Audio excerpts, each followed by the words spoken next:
and varietals that Europe wants, Japan wants, which are also higher value in nature. And that's where I believe that state can play a very important role in guiding farmers. Similarly, our dates is another big area. Banana, dragon fruit, chiku is another area.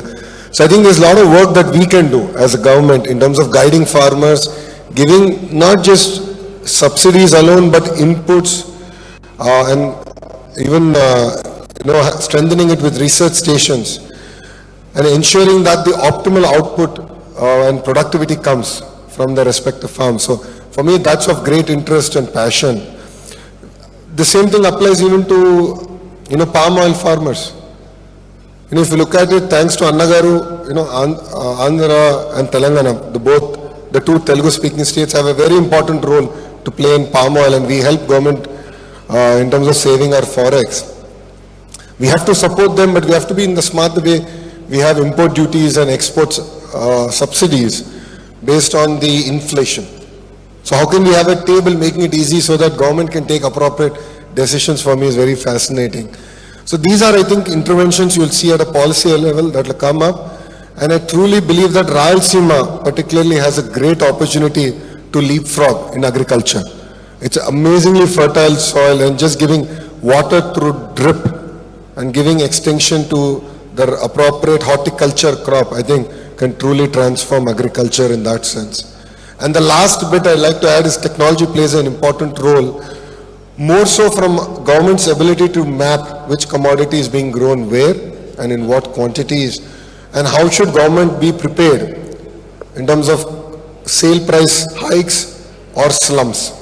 Because there are days when tomatoes are highly priced, there are days when tomatoes go for 10 paisa, 50 paisa kg. So I think our government's ability to forecast that, prepare for that, and guide, advise farmers for that, I think will be very important, and that's something that we'll work on this time. Yeah, on the context of that, I've seen in your previous turn, you also attended Davos, and given that context, wanted to understand what is your strategy for attracting a lot of FDI, because I've seen you have delivered successfully on the government promise for Kia, and also you're quoting Foxconn and Brookfield.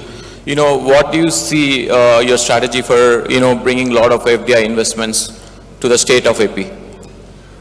Fundamentally two things. Number one, India requires a lot of policy intervention at the national level to attract greater investments to our nation. See, today, honestly, it's not just about competing amongst ourselves as states, but we are also competing with other countries.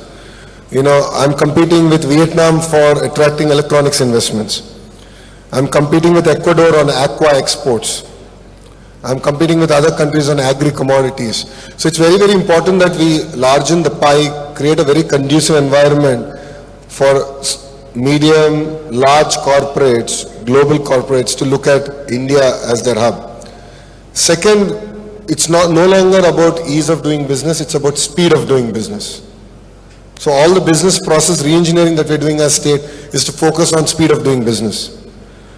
So when I met Chandra sir, who's the chairperson of Tata Sons, and I was asking him what his advice to me would be, he said, just focus on speed of doing business. And he said, today corporates are spending $2, $3, $5 billion on each project. I mean, imagine a 6 months delay. It'll throw their entire business plan out of shape. 6 months delay would result in losses that they have to carry forward on their balance sheet. So our singular focus is on speed of doing business. We will compete with other states, and we will create a very conducive environment in Andhra Pradesh in terms of attracting investments and grounding those investments. And one example of that is how we closed TCS in a 90-minute meeting.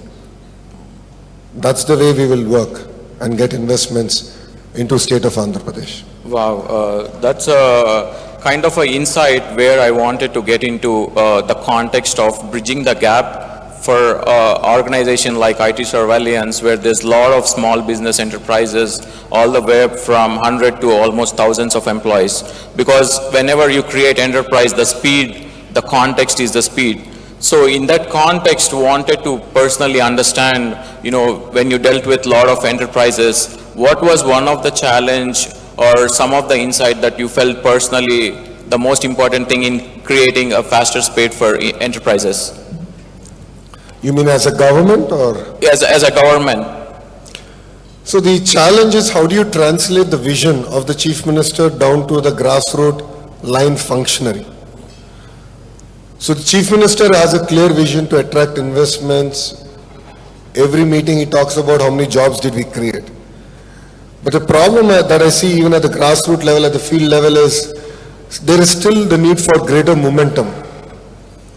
The tendency is to tell how not to do things. And that's the challenge that we struggle with. So we are in the process of bringing about that change, institutional change among the officers, among the political system in Andhra Pradesh to drive and be very focused on getting investments and creating local jobs. Yeah, I think building upon that, given all the work that you have done with the government, I just wanted to understand what is your ultimate goal in politics? Do you want to see yourself at a national level or, anything, any role beyond Andhra Pradesh in the coming future? I mean, politics is one great field where you can positively or negatively influence people's lives. Being a third generation politician, I see this as a great opportunity to really transform things. There's amazing aspirations at the grassroots level, and it's important that we meet those aspirations and deliver. And after that, it is for people to decide where I should be.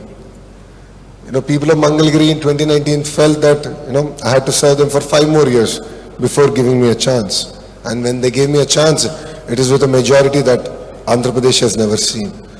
So I think that's the beauty of the political system. So, we are here to serve the people, we are here to create amazing policies, attract investments, create jobs, create ecosystems, and then it is for people to decide whether I should be a gully politician or a Delhi politician.